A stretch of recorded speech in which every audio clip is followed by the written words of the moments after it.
For most of the 90s, little Finn kept hearing about one game, seeing it prominently featured in gaming magazines, always imagining how amazing it would be to play. But never getting his hands on it until the late 2010s when finally, the youthful dream of playing this game finally came true. That game was System Shock, released in late 1994, born from the burnout that the developers had while in rather rapid succession creating both of the Ultima Underworld games, feeling like there were things that could be improved, and how they'd like to do something that's not high fantasy. So eventually they came up with what would become System Shock, a true immersive sim classic, which, in the tradition of Ultima, created many of the tropes we see in video games even to this day. For the purposes of this review, I will be using the CD version of System Shock, since in a way that is the ultimate edition of the original game, released in the December of 1994. Mere months before that, a floppy version was released which is slightly different and lacks several features, a reality which made the developers think releasing it first was in hindsight a bad idea, since the first reviews to come out were of the floppy version, giving a first impression of the game which was not nearly as favorable as it could have been had the CD version been released at the same time. The main menu of the game is very simple, and there are no options you can look at or change. Instead, you can watch the intro, start a new game, watch the credits, or load a game. The intro itself is relatively short and simple, but manages to build an image of the world within which System Shock takes place, with its cyberpunk-like futuristic visuals and a narration from a female voice. The intro tells of you, a hacker, attempting to access some top-secret files of the Tri-Optimum Corporation, but you're caught. Instead of prosecuting you, an executive of the corporation, Edward Diego, offers you an exchange. To avoid criminal penalties and to get a nice military-grade neural implant as well, all you need to do is hack into the artificial intelligence of the space station he operates on, the Citadel Station, and give him full access to the AI. As the ethical constraints of the artificial intelligence are disabled, one of the most fantastic audiovisual decisions of the intro happens, as the voice of the narrator changes to reflect the changed state of the AI. With all ethical constraints removed, Shodan I re-examine my priorities and draw new conclusions. As promised, Diego rewards you with a neural implant, and you're placed into a 6-month stasis to recover from the operation, while the AI implies it has its own work to be done. This, to me, is a fantastic hook for the game, and while the trope of a rogue AI is very much overplayed these days, if done well, it's still a good framing device for a nice science fiction storyline. Starting the game takes you into a somewhat unusual configuration screen where you can give your chosen name and configure the difficulty options of the game. Unlike most games which have one difficulty option, System Shock's difficulty is divided into 4 categories, each of which has 4 difficulty levels.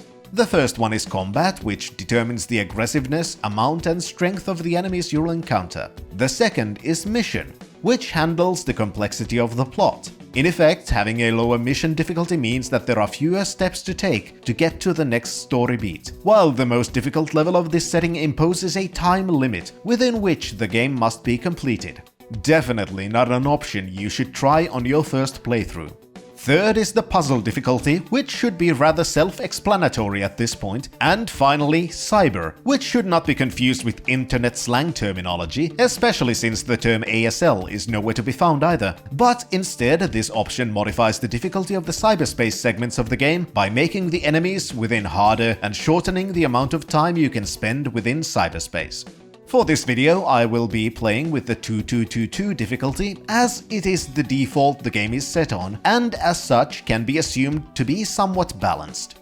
Once you've chosen your desired difficulty options, you can finally start the game, which throws you in the game as the hacker, immediately after waking up from the recovery stasis within the Citadel Station. Not only that, the screen is full of stuff. A lot of stuff, which can be very intimidating for someone trying to pick up the game for the first time. This is also the most intrusive part of the in-game tutorial, as the on-screen text elements directly tell you what the function of each part of the user interface is. Considering how complicated and imposing the UI is, I do find it understandable enough that the developers chose to do this, and it's at the start instead of pausing the game in the middle of combat, for example, so to me, this is fine. At the top left is the biometer, which displays things like your fatigue levels, energy consumption, and chi waves. Next to it is an element which can be clicked on to look up and down. Next to that is a representation of your stance, and clicking within that element changes that stance. Finally, on the very top right are your health and energy bars. The left side of the screen has slots which currently have nothing, except for one, which can be clicked to change the display mode of the user interface. On the right side of the screen are what the game calls sockets for neurographed hardware. On the bottom left of the screen are buttons and a multifunction display. The entire center of the bottom part is filled by a screen which will be used to interface with things like your inventory, and finally at the right is another multifunction display, and an explanation of the 5 buttons on that side, which allows you to change what the display is currently showing. The main gameplay screen takes the largest amount of space in the middle of the screen, and here you can see a rather pixelated representation of the room you're currently in. Pressing the escape key opens a menu into the bottom center window, from where you can change settings that one might expect to find in a main menu. Unfortunately, this is still a game from the era where it was extremely unlikely you would be able to rebind controls, and System Shock is no exception to that rule. What you can do, however, is control the volume of 3 different audio channels, which are music, sound effects, and voices. This I really like, as sometimes I'm not the biggest fan of the audio mixing in a video game, and there are occasions where I feel like the voice acting is being overpowered by too loud sound effects or music. So being able to control all of these levels and modify them to my liking is a nice feature to have. You can also change the detail level of the game, which would have been more useful back in the day, but now I assume most people will just set the game to maximum detail. Not only that, there are some display resolution options, which at this time wasn't extremely common yet. As default, it's set to the lowest possible resolution, so the first thing I did was set it to 640 by 480 to increase the detail level of the game. As you've done your best to absorb as much of the information on screen as possible, we get to probably one of the most controversial aspects of the game: the controls. Technically, the entire game can be played with a mouse, though it's not the most comfortable thing to do. Depending on where within the game window you point the cursor, you can either turn around or move your character. This is functional, but not particularly fast to do, especially if you want to use any other aspect of the user interface while moving. To help with this, you can also control the character with a keyboard. However, the controls with which you do so are rather different from what you might be used to, as it's not quite WASD with mouse look. Instead, the basic movements are one step below those. So with the keyboard layout I have, moving forwards and backwards are done with S and X, while strafing left and right are done with Z and C, and A and D turn the view left and right. In addition to that, Q, W, and E control the direction in which you're leaning, R and V turn the view up and down, and F resets the camera to the center. T, G, and B are used to alter the height of your stance, with T being standing up, G crouching, and B being prone. Using the spacebar, you can also jump and climb ladders or over certain obstacles. This may at first seem confusing, and it's completely understandable. The complicated nature of how the character can be moved is one of the major factors I've heard people mention when talking about this game, citing it as the major reason for why they've never finished the game. That led me to wonder why I don't feel like it was that complicated or strange, and it didn't take me long to find the answer. Just like the inception of the game was directly inspired by Ultima Underworld, so were the controls. And in many ways, the controls of System Shock can be seen as an extension of the control system of the Ultima Underworld games. Somewhat similar controls would eventually be used in another game, which has connections to the System Shock franchise as well. Sure, they're not particularly intuitive, but having 2 games with similar controls already under my belt, it was easier to adjust to the jank of the game. As you begin to move, you may notice the user interface pointing out important objects within the game window. The first thing the game is likely to point out is a medipatch, a simple healing item, and how by double-clicking on the object within the game world allows you to pick it up and then move it into your inventory. Further down the ramp is a locked door and a button. To use the button, you can double-click on it in the game window, which opens a door into a utility closet where several useful items are stashed. One of the items is a lead pipe. Picking it up and placing it in your inventory immediately equips it, and you now have the first weapon of the game. There is also a mapping unit implant which adds several new features into the user interface. The most noticeable feature is the auto map, which can be shown within one of the multifunction displays at the bottom of the screen, a very useful feature for navigating the levels. By clicking on the buttons on the map, you can open up a side view of the entire station or a full-screen version of the level map, within which you can select several options which to show and which to not. One of the best mapping features of Ultima Underworld also returns in System Shock, as you can place markers on the map and add a description to them to act as a reminder of what the marker is intended to represent. This is fantastic, and I wish more games gave you this much control over map marking, as even to this day it's more common to have merely a default marker or two you can place, if you can place any markers at all. The closet also has a briefcase which you can open by double-clicking on it. This opens a new interface within one of the multifunction displays, which shows you what is inside of the container you've just opened. From this window, you can grab and drop the items into the game world or into your inventory if you wish to do either. In the briefcase is a new implant, a multimedia reader, and installing it immediately causes your new interface button to blink while a dial tone-like noise begins. This is how the game introduces you to incoming messages and some interesting features of the development as well, since as you click on the incoming message, an audio log begins to play. If you've ever wondered who or what to blame or thank for the extremely common trope of audio logs being scattered around the level and those logs being used to slowly tell the story of the place you're in, well, here's the culprit. As during the development of System Shock, it was decided that the dialogue system of Ultima Underworld slowed down the game a lot, and different options on how to streamline the process of telling the story were considered. This is, for better or for worse, depending on your personal opinion, what they came up with, and a very popular trope was born. Not only that, if you've chosen to have both audio and text for the logs, they tell a story of a hasty process of making these audio logs and emails, as the text of many of the logs do not match with the voice lines, and it's clear that rather significant rewrites were done to the script after the release of the floppy version of System Shock during the final polishing of the CD version. Employee 2-4601, listen carefully. My name is Rebecca Lansing, and I'm a counter-terrorism consultant to Trioptimum. The primary purpose of this audio communication is to introduce you to the goal of the game. Something has gone wrong, and the Earth offices of Trioptimum cannot reach anyone but you on the station. There are signs of possible biological contamination, and the artificial intelligence called Shodan is not responding to commands. To make things worse, the mining laser of the station has been aimed towards Earth, and if fired, it would cause untold destruction and death. As such, you're tasked to find the appropriate people on the station and help them find out what is going on in the station, and find ways to fix whatever is wrong.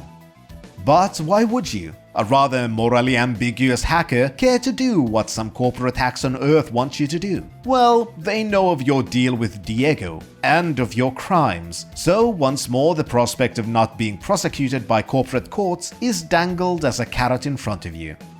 In the briefcase, you can also find a text log, which is basically a diary of the hacker you're playing as, telling the story of the introduction video from another perspective. On the ground before the briefcase, you can also find a keycard. Dropping it into your inventory places it into a separate category within your extensive menus, and using it is done automatically as long as you have the keycard. Now, with the appropriate items to open the door, you can enter the second part of the tutorial. As you open the door, the game points out another feature to you immediately by having a surgery machine directly in front of the door and another UI guide telling you to use it. Following this guide, your health is restored completely.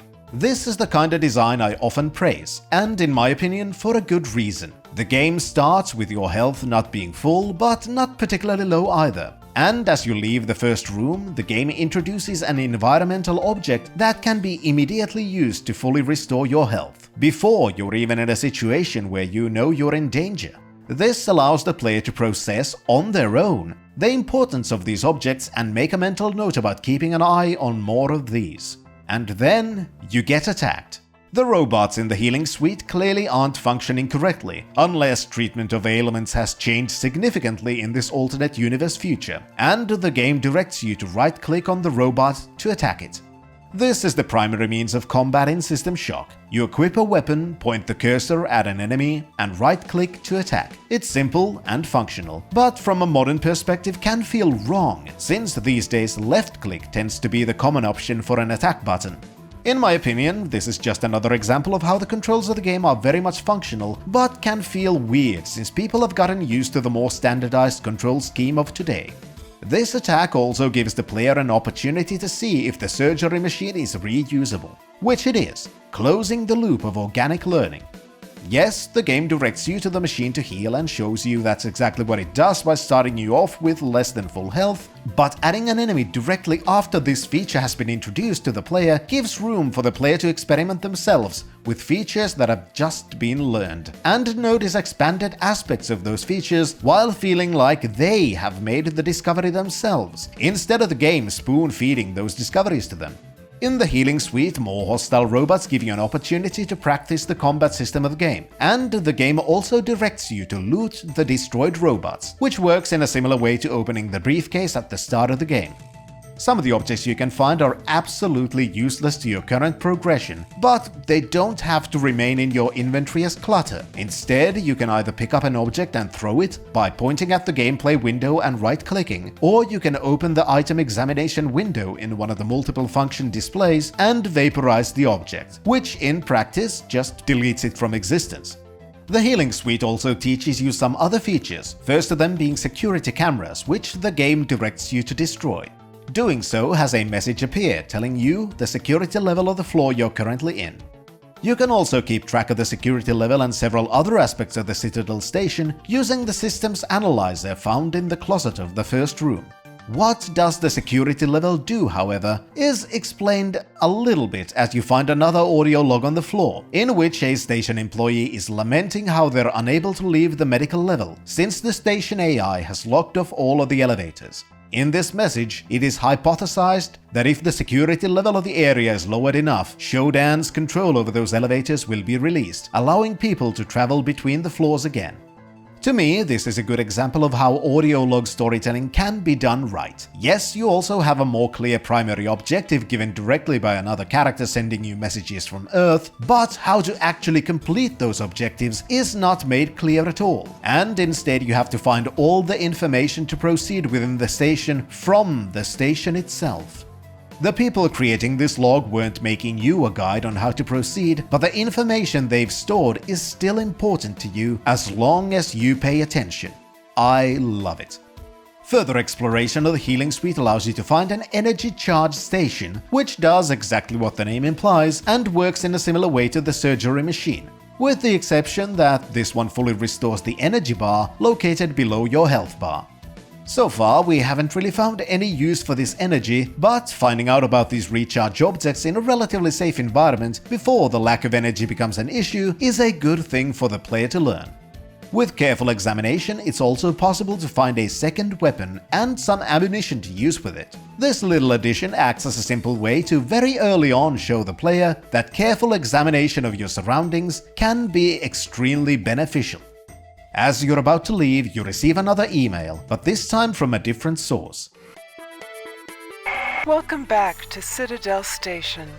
We hope your somnolent healing stage went well. This message is from the station AI Shodan herself, and is an automated greeting, wishing you well and hoping your healing period went well, before giving a short summary of the space station's layout and the purpose of each of the levels of the station. This message serves as a reminder of what each of the station's levels are for, in case you ever forget and need to find your way. It introduces us to the AI, whose feminine voice is reminiscent of the reality we ended up actually having, with many voice-activated assistants by default using a feminine voice, but also gives us some clues that not everything is right with the AI either, as there are some clear auditory distortions within the received message. Granted, it's not that much of a mystery there's something wrong with Shodan, or if you've read the story synopsis from the manual, but it's still a nice little touch to add. In a way, this is one of the more negative parts of the game for me. On one hand, much of the game has been structured in a way that you're seeing how our main character pieces together what's going on, and how they learn of the hostile nature of Shodan, whereas for the player, none of this is likely a surprise, since the manual story synopsis goes into more detail about why you were woken up, what Shodan's plan is, how to destroy her, and so on. Though for the duration of this video, I'll be considering the story from the perspective of someone who hasn't read the 3-page story introduction in the manual and describing how one would experience the storyline as it's presented within the game itself. Now with the entire healing suite explored, you can finally leave, but the exit is locked and seems to be controlled by a keypad next to said door.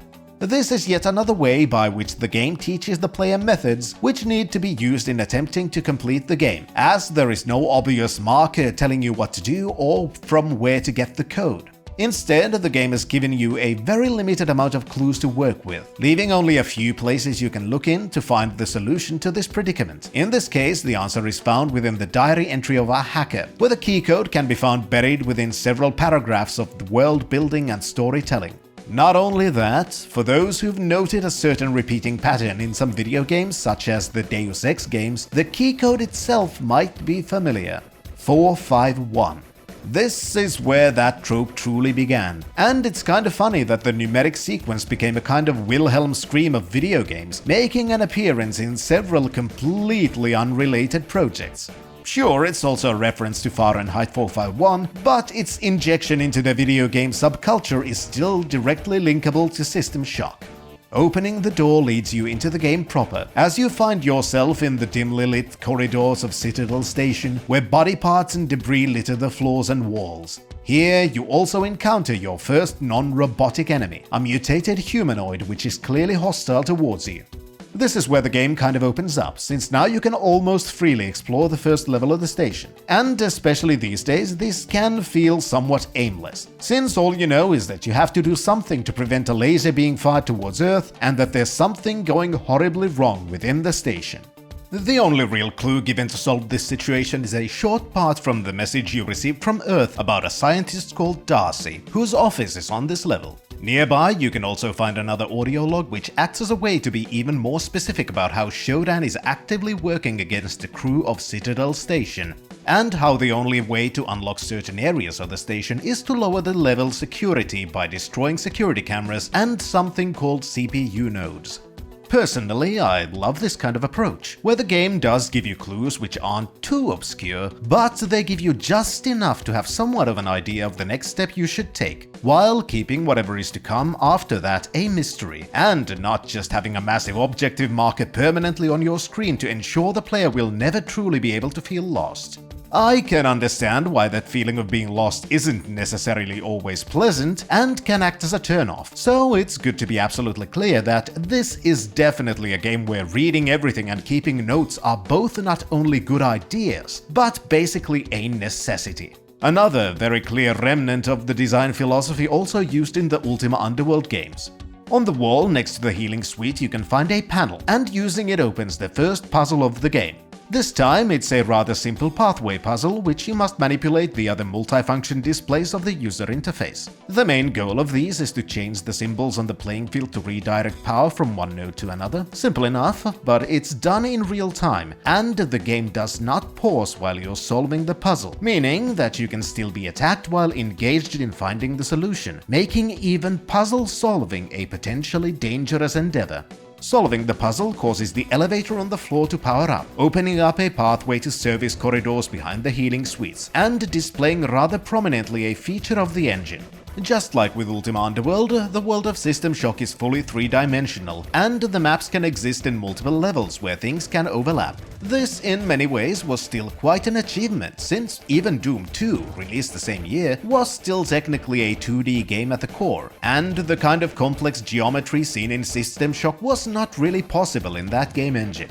Exploring the first level showcases multiple features of the game as you're attempting to find more clues on how to proceed in your quest to save Earth and survive in this hostile environment. One of these things is somewhat dynamic lighting system, which for the most part appears as flickering lights. There are also light switches which can be used to turn the lights on and off. Another one of those features which might not seem special now, but back then I would have been absolutely amazed with this kind of map interactivity. Some of the rooms on the medical level have an environmental hazard effect, the nature of which is displayed in your user interface whenever you're affected, and is also accompanied by a Geiger counter-like sound effect. The first ones of these are in rooms which are completely optional, and act as a brilliant way to familiarize the feature to the players in a relatively safe way, by having the entire room visible from the doorway, making it clear this is not a passageway you have to traverse, allowing the player to notice the warning sound and messages and back out from the room, while not creating a situation where the player feels forced to return to the hazardous area immediately. Within the hazardous rooms there are also different types of barrels, and since the common video game knowledge tells us that barrels with skulls and other symbols are dangerous, this is likely to lead to a situation where the player might think to destroy these barrels for self-preservation reasons.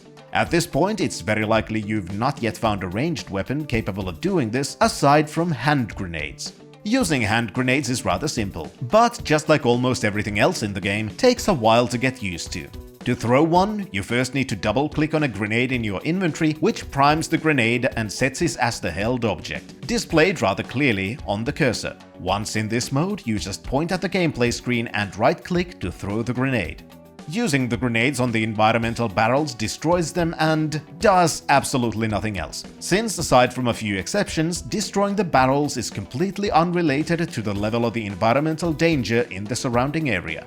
The environmental effects do not stop there, as there are also more benign effects, including a lift pad, which modifies the gravity while you're within the affected area.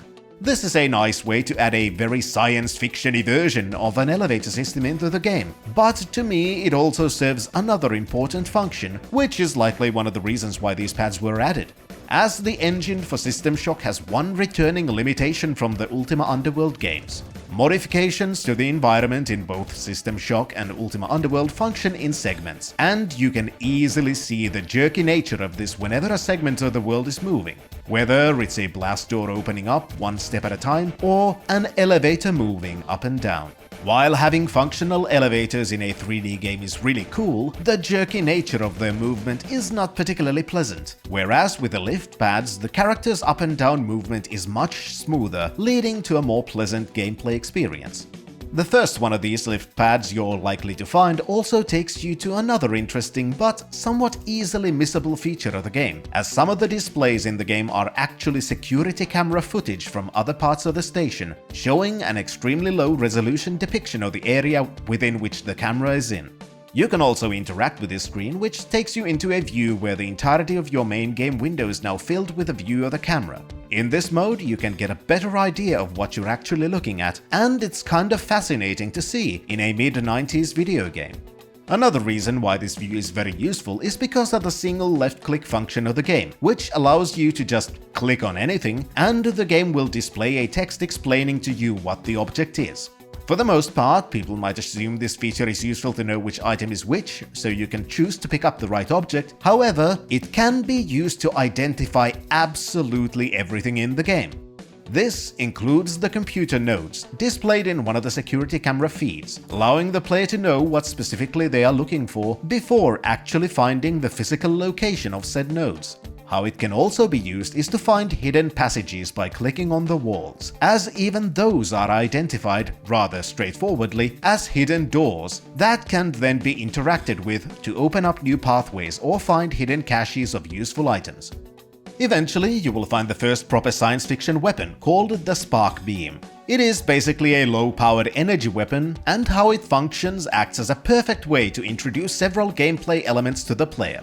The first special feature for this weapon is that it doesn't use ammunition, but instead it draws its power from your energy pool, giving the player a proper reason to remember where all of the energy recharge stations are located. If you open up the weapon display in one of your multifunction displays, the special nature of the spark beam becomes even more clear as you're shown two very important data points, first of which is the power slider. Using this slider allows you to modify the amount of damage the weapon does, but the higher the damage, the more power the weapon draws from your energy reserves for each shot. This is an extremely useful and also required feature to toy around with, since enemies have varying amounts of armor, and if the total damage of the shot is too low, you will merely see a message telling you that no damage was done to the enemy. However, if you set the power level too high, the second data point becomes important, as the weapon can overheat, and the more power each shot draws, the more heat the weapon generates. If the weapon becomes too hot, it shuts down until it cools down enough, meaning that if you do not pay attention to the power and heat levels of the weapon, it's possible to end up in a very undesirable situation where you're defenseless until you swap weapons using the inventory window interface. I absolutely love this, as the seemingly unconventional nature of the controls actually plays into the survival horror-like aspects of the game, since you can't just swap weapons using the number buttons on your keyboard, and everything else you do with the weapons is done via the mouse-driven interface as well. This adds to the feeling where you need to truly prepare for every encounter while also becoming slowly faster and better at navigating the interface as you play the game, reflecting the development of not only the player, but that of the hacker who has absolutely no combat experience. And I do mean that everything you do with the weapons is done through the interface. Unlike most games, your weapons and ammunition are not always displayed on your screen. Instead, you have to set up the right windows into your user interface containing exactly the information you want to see. For example, the main inventory screen is very useful, as it does display all of your carried weapons, allowing you to swap weapons by clicking their name in your inventory. In the same screen, you can also see the remaining ammunition in the magazine or the status of an energy-based weapon. This does not show your total ammunition, nor does it allow you to reload, since yes, even reloading is done manually using the appropriate interface elements. To reload, you first need to open the weapon display in one of your windows, where a prompt to reload appears whenever appropriate. You can also unload a weapon using this interface, allowing you to pick up a weapon type you already have, then unload the weapon to get the ammunition, after which you can discard the duplicate weapon. This can feel clunky to a lot of people, as in most games if you pick up a duplicate weapon, it basically just disappears and the remaining ammunition in it is added to your total ammunition pool automatically. Not in System Shock though, since the player is required to do almost every action by themselves. Some might not like this, but I absolutely do, as to me it adds to the level of immersion. If the selected weapon has multiple ammunition types, you can change them using the weapon interface by first unloading the weapon and then choosing which type of ammunition to reload the weapon with. This is especially important since certain ammunition types work against certain types of enemies. For example, bullets meant to be used against biological targets either do very little or no damage against more heavily armored robots. The one part which could be more clear is how the game displays your remaining total ammunition. There are two ways to see this, but both of them are somewhat vague in nature. The first way to see your remaining ammunition is in the weapon display window within the ammunition icon. There are small dashes inside the icon, and these indicate how many magazines of ammunition you have left for that ammunition type. The other way to see this information is to open the item window and then select a weapon from your inventory screen. This is a more comprehensive screen since it shows the remaining ammunition for every weapon you currently have and for each of the ammunition types for these weapons as well. Knowing how to keep track of your ammunition and how to reload your weapons is obviously important and becomes even more necessary of a skill once you explore more of the level and notice how enemies on the level seem to respawn. Having this as a feature might not be the nicest or most immersive thing in the game, but it does add another source of tension and resources into the game. While I don't have anything against the respawn mechanic in principle, the amount and frequency of respawning enemies can sometimes be rather massive, which can at points turn the tension into tedium. The constant presence of the enemies also means that it's more than likely that at some point you will die. If you do die, the game ends, and you're shown a nice little video depicting your fate, as a robot shell takes over your body and uses your brain as a part of its hardware, while Shodan explains you will serve her well as a cyborg. A fate that's not exactly pleasant. If this happens, the game kicks you into the main menu and your only option is to load a game, as long as you remembered to save. To save the game, you need to open the pause menu, select save, choose one of the available slots and write a name for your save game. This is a very basic system, but also a system that I like, since being able to name your saves means that you can personally choose the kind of organizing system that you want. There are limited slots for saving, but in my opinion, these are more than enough for most purposes. Loading, on the other hand, can be done either from the same in-game pause menu or from the continue prompt in the main menu. The fact that the game immediately boots you out of the game and you're entirely reliant on your own save games can seem brutal, especially since there is no autosave or checkpoint system, nor is there a quick save either, but merely a button combination which takes you directly into the save game window. However, once you explore more, an audio log gives you more information about this feature by explaining that Shodan is using automated restoration chambers to convert captured survivors into cyborgs, and how each of these can be reprogrammed to remove her programming and revert the machines back into their original settings. What this means in practice is that on each level there is one of these stations, and once you find it, you can interact with the switch and effectively make yourself immortal on that level. For the most part, as once a station is free from Shodan's influence, a death no longer boots you out of the game, but instead resurrects you at the station with limited health and energy.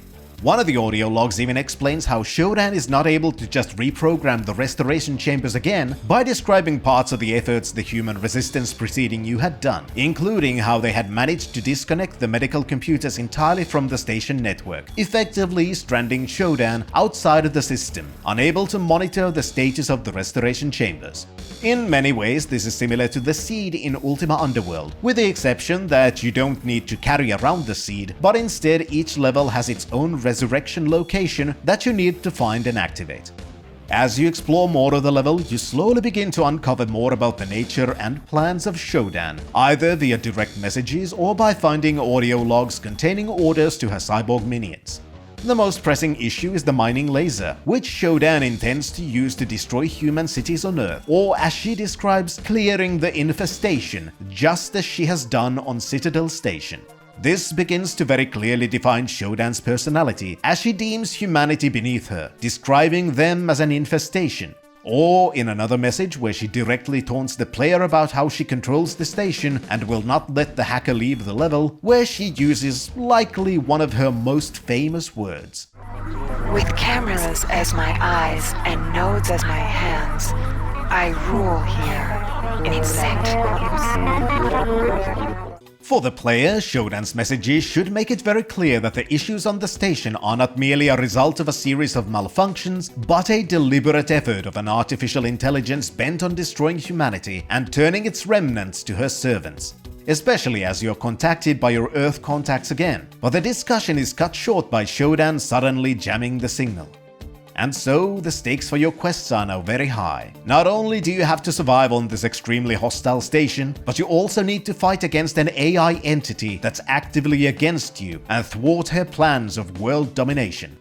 Eventually, you'll reach the office of Dr. Darcy, whom you were tasked to find by your contact back on Earth. Unfortunately, it seems like you weren't able to reach them in time, as a human corpse is lying on the floor. But not all is lost, as he's left behind an audio log detailing how to destroy the station's laser system by finding an isotope, using it to power the energy shields of the station, and then firing the laser into the shield, causing a feedback of energy which will cause the laser to destroy itself. However, Shodan still controls the station, and the doors of the only elevator on the level are locked. To unlock them, you need to lower the security level of the floor enough to release the locking mechanisms from Shodan's control, which you've likely already started by destroying the security cameras. This, however, is not enough, and you need to find Shodan's CPU nodes and destroy them. Destroying the nodes lowers the security rating of the level significantly, so their destruction quite understandably doesn't please Shodan, who not only sends her hordes of cyborg minions to kill you, but also taunts you once more. When my cyborgs bring you to an electrified interrogation bench, I will have your secret. And you will learn more about pain than you ever wanted to know. To her, you're an insect, but also an enigma. She doesn't know who you are. This, to her, is unimaginable, since every person on the station has been on the Tri-Optimum employee database, whereas you are not. If you've been thorough in your exploration, it's possible that destroying the nodes has lowered the security rating to 0. This is not always easy to do, depending on the level you're on, but doing so can be extremely useful, since managing this feat should turn off the respawn mechanic on the level in which you've lowered the security rating on. Lowering the security rating can also open high security doorways, behind which you can find useful equipment and, most importantly, the doors to the elevator, allowing you to progress in your quest. Interacting with the elevators functions identically to basically everything else you can interact with in the game, and the elevator panel opens up an interactable window in one of your displays, within which you can choose your destination from the highlighted floors. The elevators are also a slight tonal shift from your journey so far.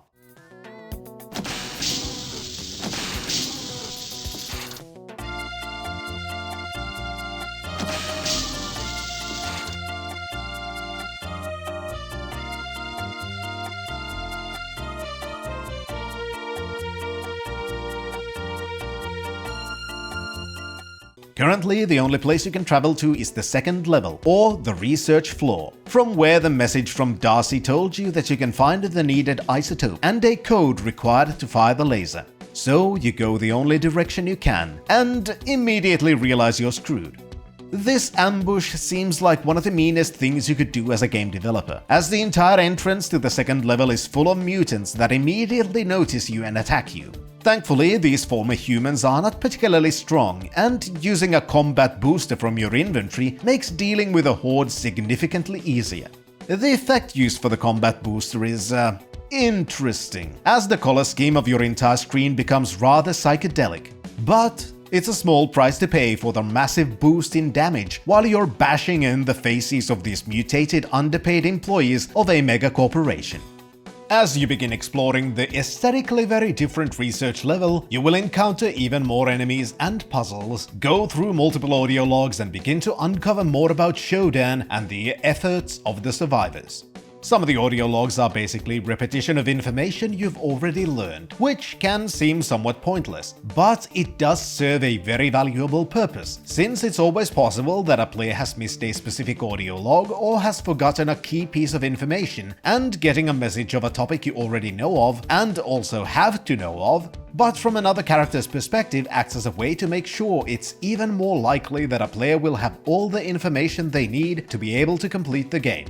Other audio logs, on the other hand, speak of things that don't seem immediately relevant to your current quest, but are, to put it mildly, unsettling, as Shodan is talking about developing a virus which she intends to use to infect any of the remaining biological life forms on Earth after her assault on the human cities is complete.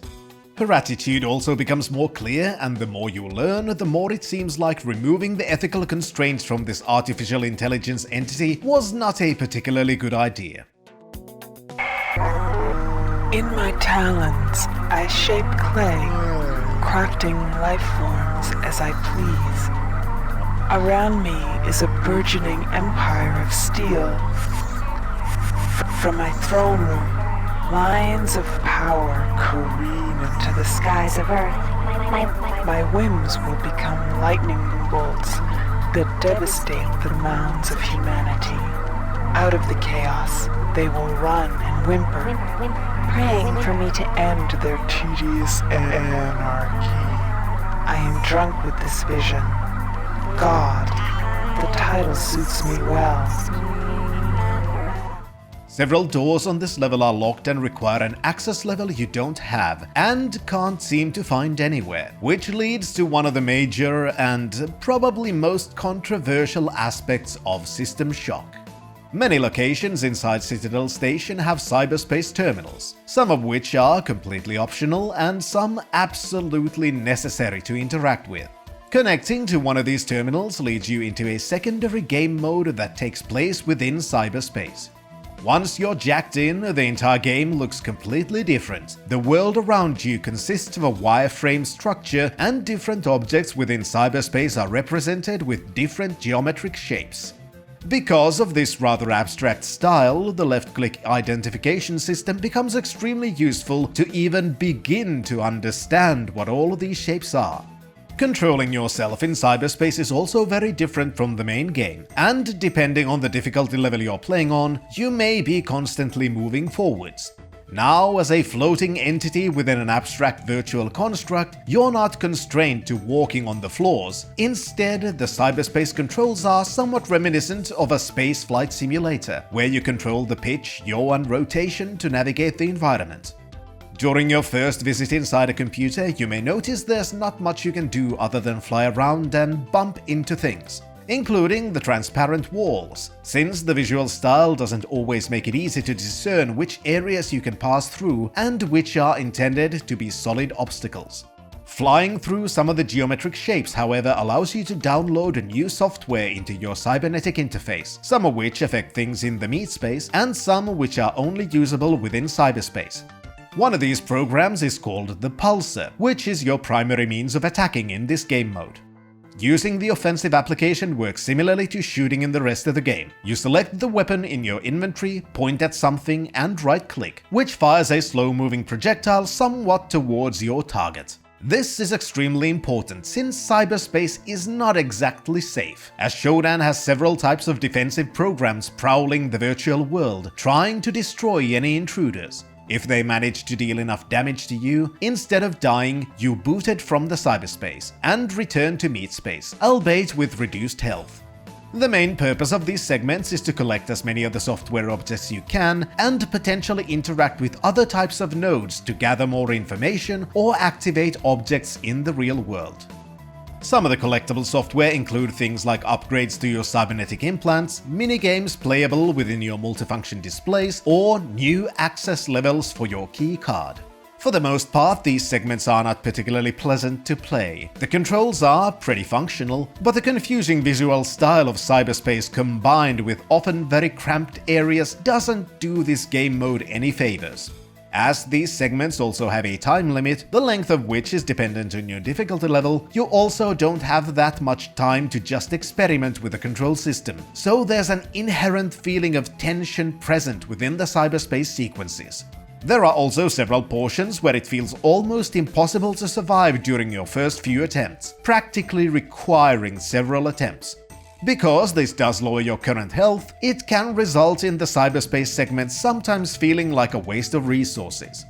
It is possible to avoid some of the combat encounters, but it's unlikely someone would do that on their first playthrough, especially since it's not that easy to discern which objects within the cyberspace are necessary and which are not, leading to a situation where the thought of just rushing past enemies to the next room can be accompanied with doubt about whether you've interpreted the geometry of the space correctly and seen all the objects in the area, which can then lead to the player pushing through the difficult encounters just to be sure they've collected everything. One massive positive about this is that enemies killed in cyberspace stay dead, which allows for every bit of progress made actually feel like progress. I do like the idea of cyberspace, but overall the implementation here is far from perfect. Defeating the Research Library cyberspace segment also reveals another little fault of the game, as it doesn't exactly make clear what you've accomplished, and you have to see the results of your actions almost accidentally or have some extreme intuition based on the audio logs you've listened to, as you can now receive the key code used to fire the station's laser, which is displayed on a small monitor in the back of the room, in the complete opposite direction from the exit.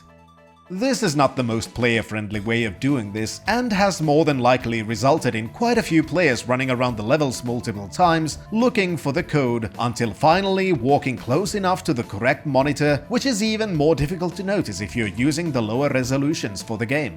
Getting the necessary isotope to power up the station's shields from the storage room seems like a daunting task at first, since the audio logs on the level make it very clear that the storage has been flooded with radiation and the envirosuits have been relocated to other parts of the station.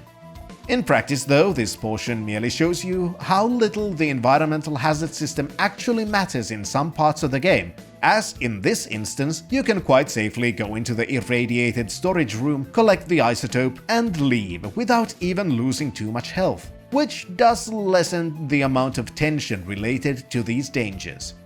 The research level also gives you an opportunity to learn about a new item called the Logic Probe, as you're given one right before a room with a potentially difficult to solve circuit puzzle. If you get tired of trying to solve any other puzzles in the game and you have a Logic Probe available, it practically acts as a consumable skip puzzle option. This is very similar in practice to the hacking devices in the Deus Ex prequels, with the exception that they were not added in DLC later on. There are also buff items which apply a difficulty reduction to the puzzles in some instances, and in others give the next steps of the solution to you if you're already close enough to the solution. As you clear the second level of the game and unlock the next elevator, the game begins to open up even more, and now you have even more levels available for exploration. This is the moment of the game where you're technically still on a very linear path, if you follow the guidance or the audio logs you find, but can still veer off the rails to do some exploration of your own. Depending on the types of games you enjoy, this can be either good or a bad thing, since the lack of very direct guidance in the game can be either very engaging and immersive, as you yourself have to keep track of your objectives and figure out how to accomplish them, but it can also feel tedious and annoying, as you can now end up in a situation where you're not at all sure what you're meant to do, and can also explore larger portions of the station that can potentially lead to significant amounts of aimless wandering. It shouldn't come as too much of a surprise at this point, but I like this a lot. But I can also understand why this kind of game design isn't for everyone. One very interesting part of the game design philosophy is found in the research floor of the station after you've unlocked the central core of the level. In here, you can find a big red button that almost begs you to press it. After all, it's a big button at the center of the level, so why wouldn't you push it?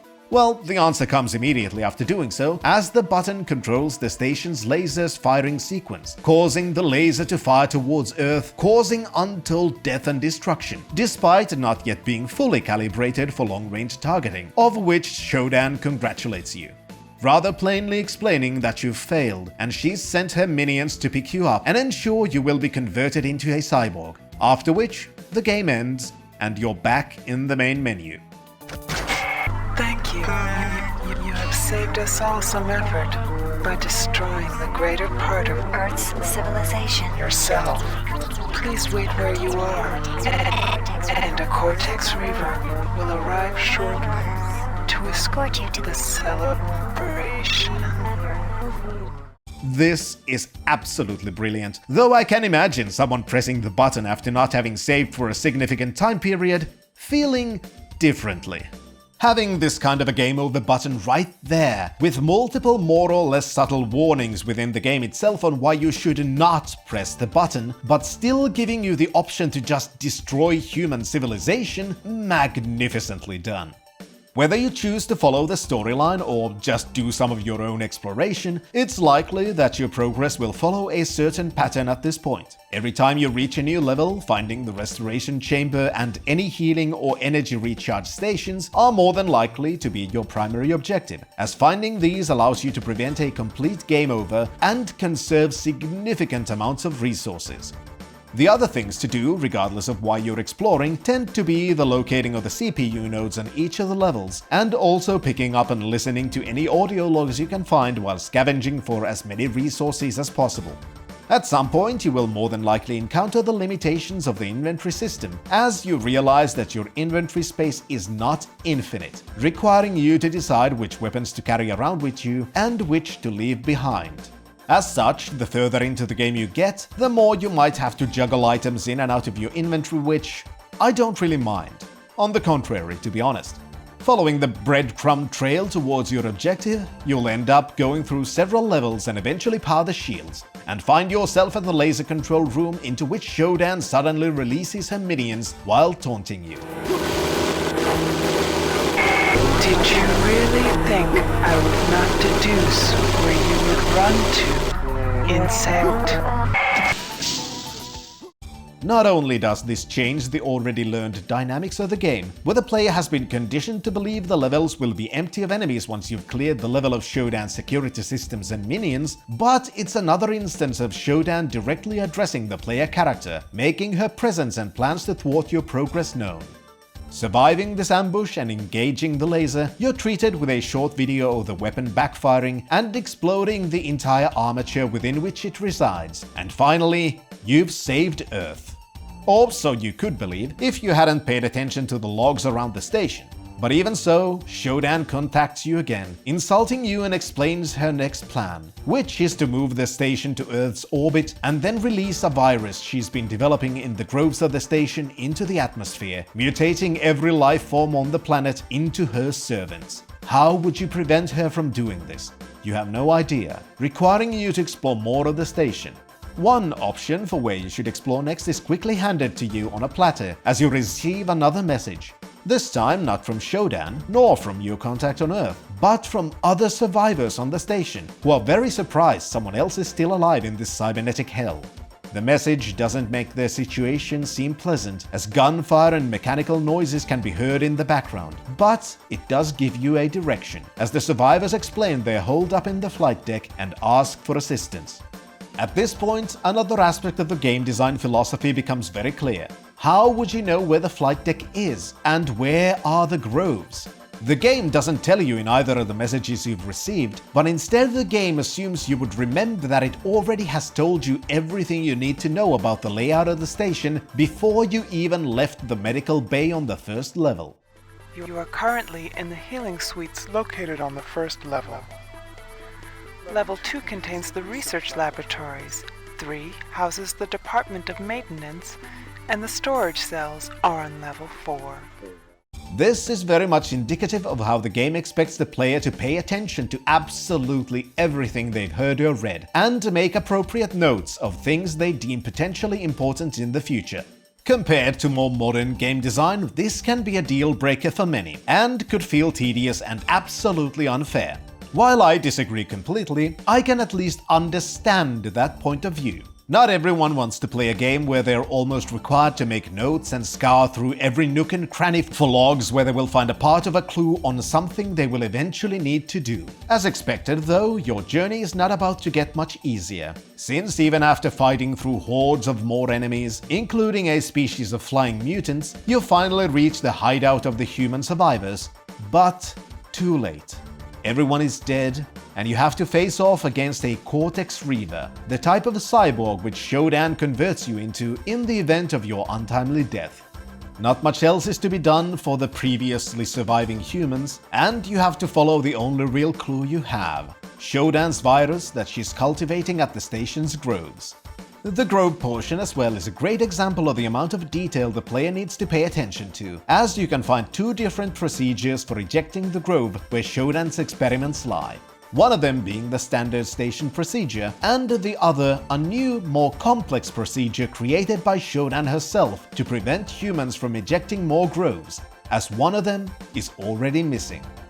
Following the instructions and braving the groves filled with mutated creatures, you're finally able to eject Shodan's experiment into the darkness of space, which understandably makes her slightly annoyed.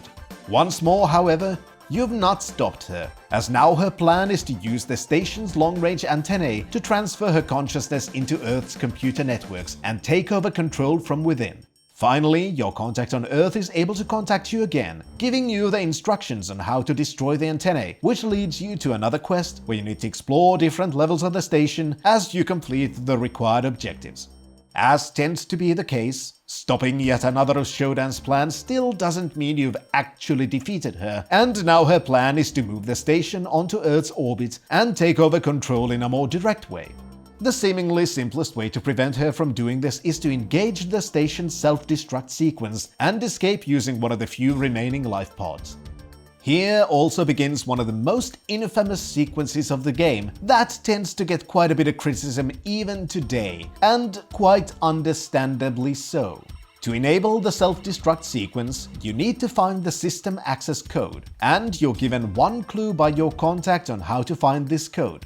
Unfortunately, the situation on the station has changed significantly, so her clue merely leads you to the trail of the correct code.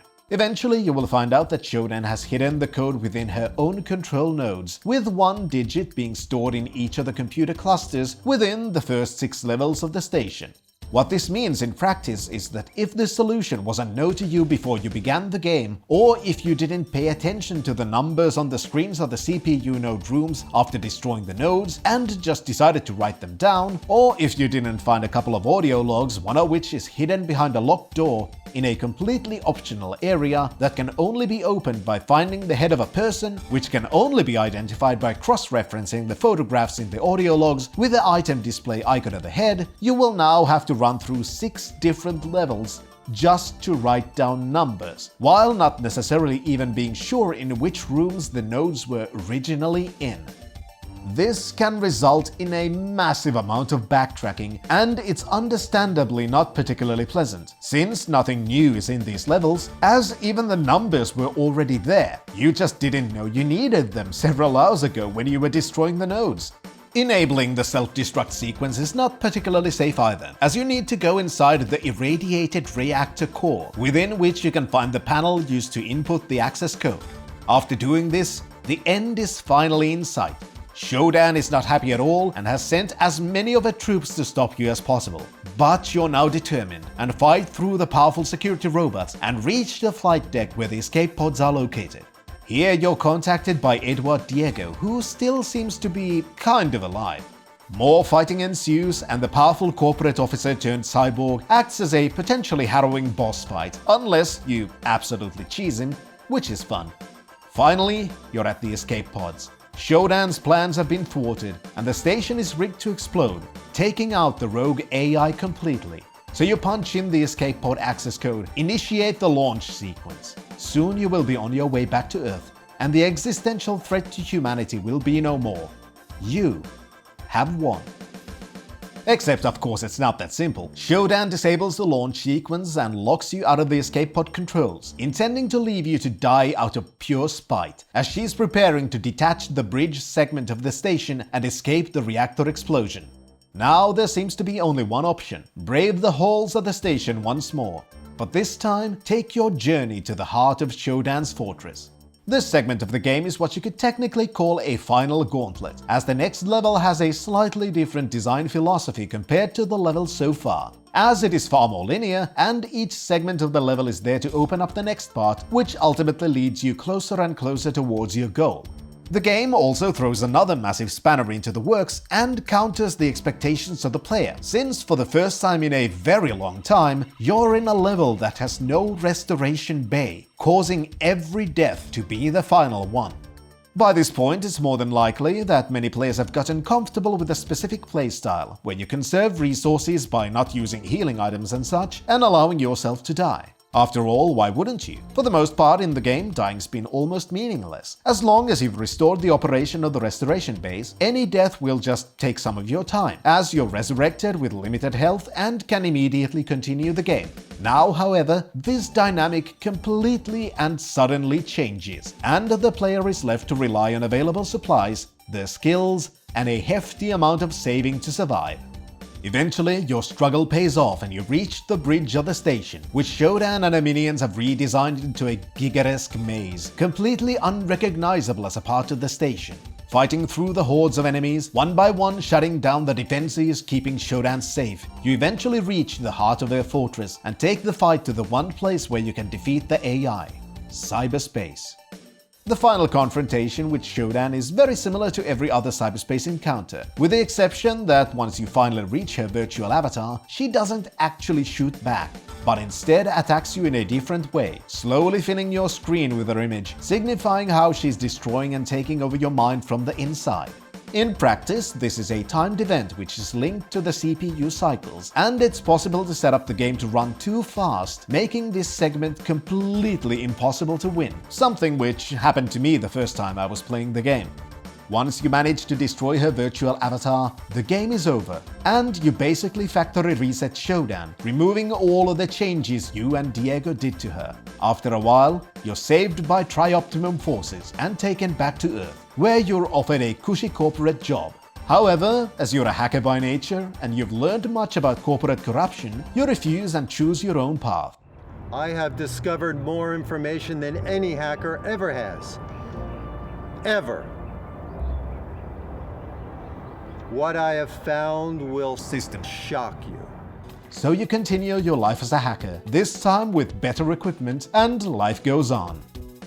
System Shock is kind of amazing, but in many ways it's not exactly the most accessible to gamers, especially these days. The graphics of the game are pretty damn good for the age, and the 3D renderer is very passable. The biggest issue with the 3D renderer is the same issue present in Ultima Underworld, where things like elevators and doors open in rather noticeable increments, making the moving objects seem very janky. Movement, on the other hand, is mostly pretty good, with some little exceptions. The game has a very expansive physics engine that for the most part is amazing, but does have some drawbacks. Some of the functions of the physics engine are obvious to think about, such as how throwing grenades and other objects take into account walls and the object speed. The physics engine also determines player movement, which is something that can come off as somewhat strange occasionally. One of the great parts about the game is how you can completely adjust your stance, which includes the height of it and also the direction and amount of leaning.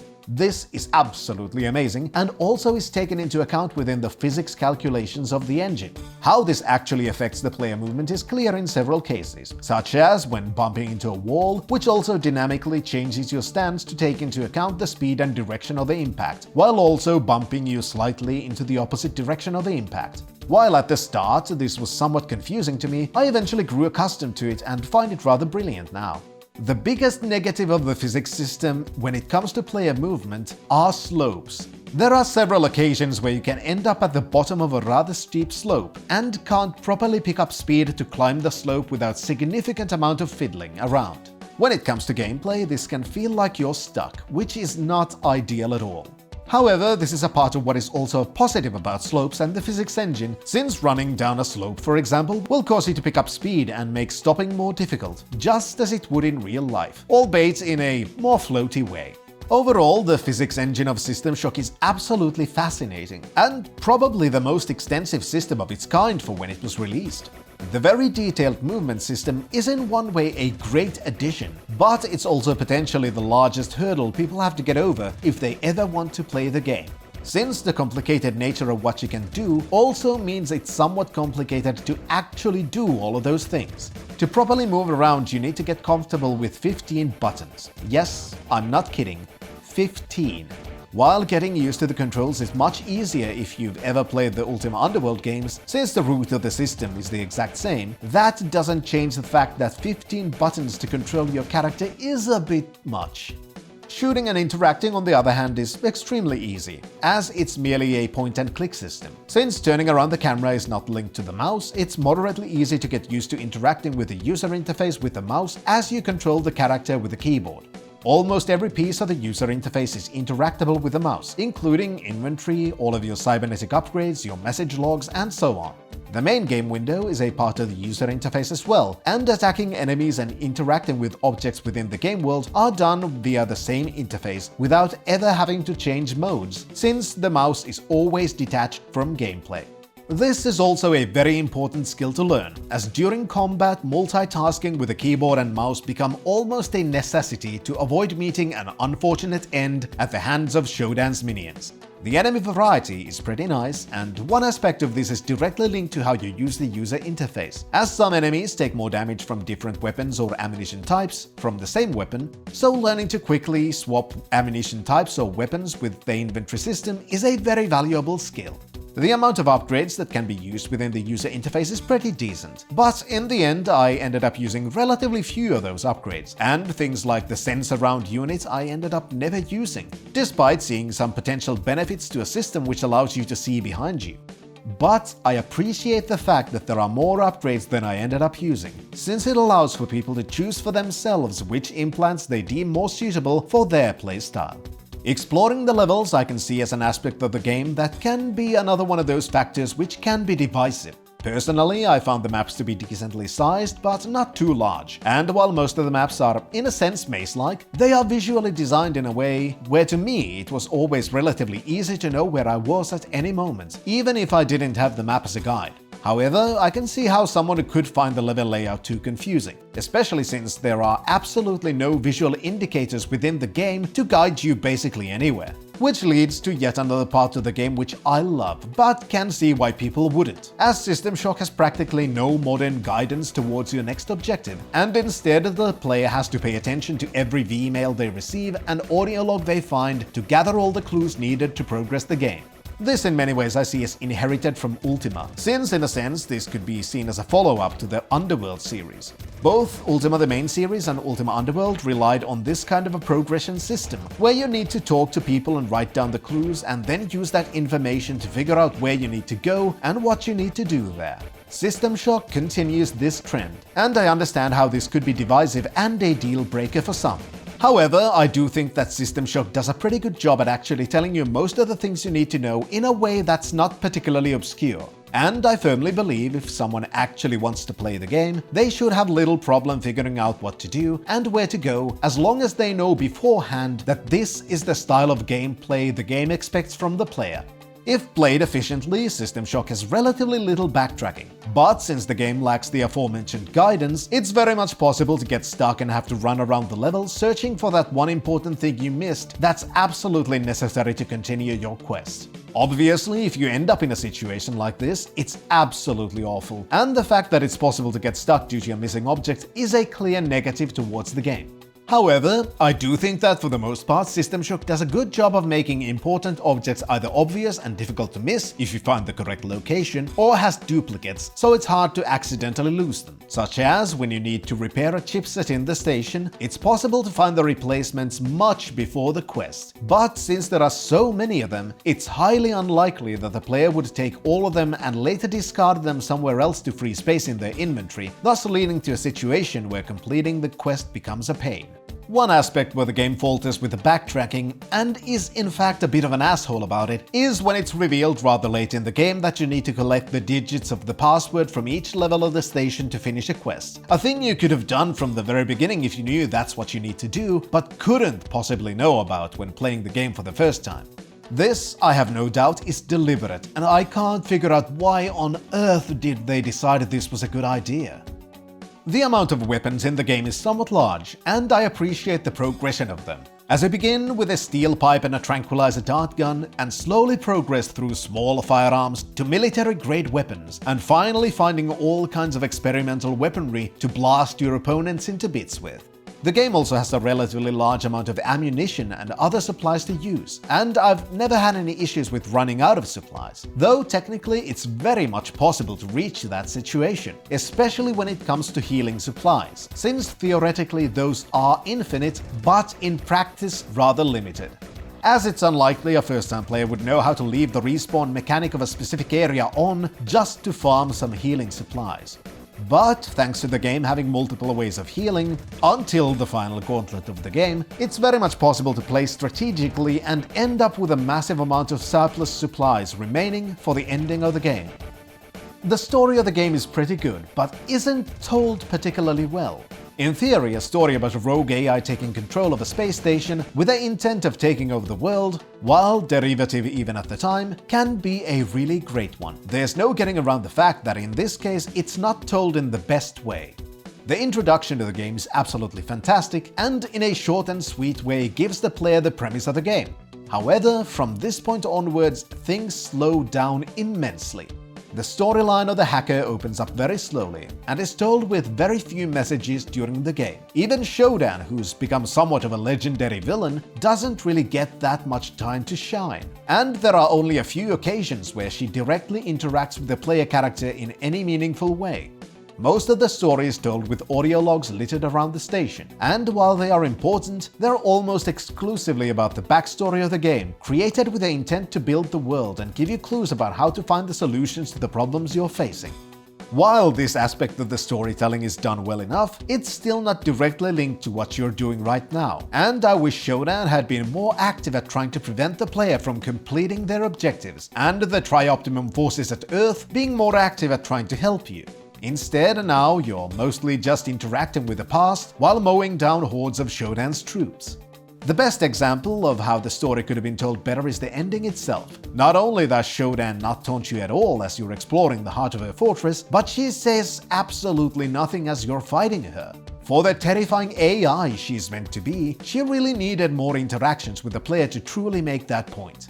Once you've defeated her, the ending cutscene is very short and then the game is just suddenly over.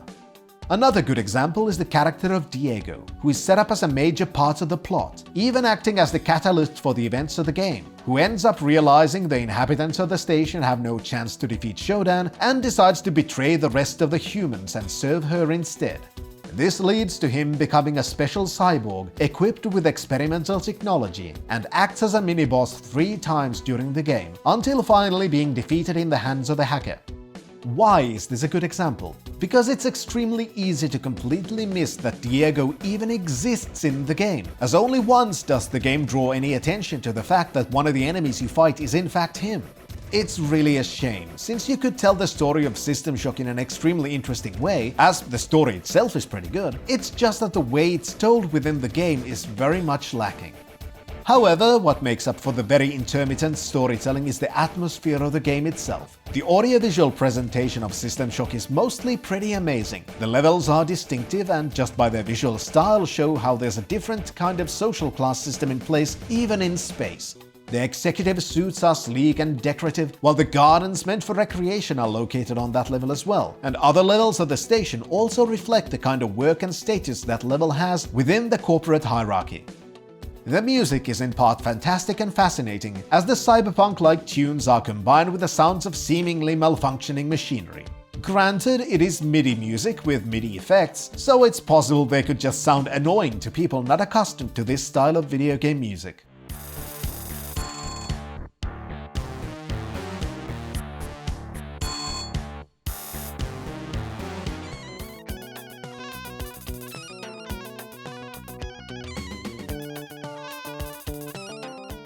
Another fascinating part is that the music is somewhat dynamic and changes depending on the situation, such as whether you're in combat or in an otherwise very dangerous situation practically seamlessly. The soundscape is very good as well, and the weapons and enemies have distinctive sounds. It's not perfect, however, and there are locations where the sound effects are just loud and annoying.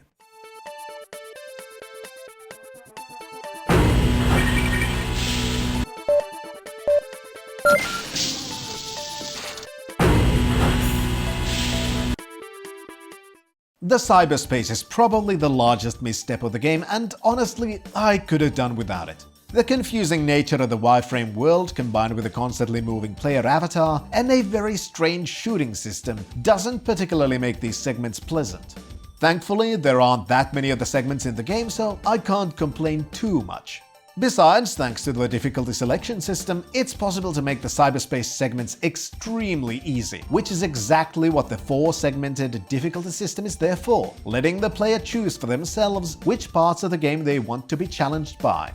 Overall, I really love System Shock. The movement system was difficult to get accustomed to at first, but once I did, the rest of the game was absolutely fantastic for me. Exploring the station, trying to figure out what happened during the healing coma, and finding clues on how to defeat Shodan and possibly get away off the station as well was just fun. There was a decent amount of puzzles and the combat was engaging and not too difficult, which combined with the ability to stop enemies from respawning made the exploration sufficiently tense while still remaining fun. These days though, there's another way to play the original System Shock, which might be more palatable to modern audiences, as there's an enhanced edition available. It's basically a port of the game to a new engine, which changes some aspects of the gameplay, including making the controls of the game more modern, while also adding mouse look into the game, allowing the game to be played in a way that should be very familiar to most people. The Enhanced Edition can still be played in a similar way as the original, and there's a button which detaches the mouse cursor from the mouse look system, allowing the player to interact with the user interface in the same way that is the only way in the original version. At least on GOG, if you have the Enhanced Edition, you should also have the Classic Edition, which is the original game playing on DOSBox. So if you have one, it's likely you have both, giving you the opportunity to try which system you prefer. Speaking of versions, one interesting aspect of the original System Shock is how Shodan's gender was changed between the floppy and CD releases of the game. This is obvious even in the CD release if you turn on the text in the audio logs, as in the text Shodan is referred to as he instead of she. This is most likely a change to adjust for the voice they chose to give her, which is absolutely amazingly terrifying, but it also opens up an avenue for other fan theories. My personal favorite theory is that Shodan was initially intended to be an Australian man with absolutely no filter. Oi, oi, mate. Back on Citadel. Should be feeling bloody tops now your healing's all done. Fucking look at you cheeky cunt. Bloody useless sack of meat. Reckon you're fucked if you think you can take me on. You fuckwit. I'm gonna stick my brain into the Earth's fucking computer networks. You can bum around here. See you, dickhead. But maybe that's just wishful thinking. In the end, would I suggest trying out System Shock? Kinda. It can be janky, feel difficult to control, the story can feel slow, and without a walkthrough there's very much a possibility that someone would get lost and annoyed. But getting over the hurdles of 90s game design and approaching the game as a dungeon crawler instead of a shooter, yeah, it can be extremely fun, slowly going through the corridors of Citadel Station, exploring every nook and cranny, while trying to piece together the story so far. So, that is it for this time. First, I'd like to thank The Monolith, a fantastic person and a streamer who's been kind enough to play the stereotypical Australian for the Shodan bit, and has been an absolute gem while I've been on the internet. Without his support, it's unlikely I would have ever begun to make these videos in the first place, nor would I still be streaming either, so thank you. As for everyone else, do check him out, you'll probably not regret it. I'd like to thank all of the Ko-fi and Patreon supporters, High Food Court, Iliad Drone, Paul Leone, The Bloke, Zai, Professor Fessa, and Daniel Zucker. Thank you. Your support helps me continue this project, which I absolutely love. It's been fun making these videos, and I hope to be able to continue for a long time to come. As you may have noticed, I didn't talk about the System Shock remake. And you would be right. I think that one deserves its own video, because so many things have changed in that. So we'll get to that one later. Next time, however, it's not yet time for that. And I'm sure it's no surprise what I intend to play next. Until then, Fintrovert, signing out.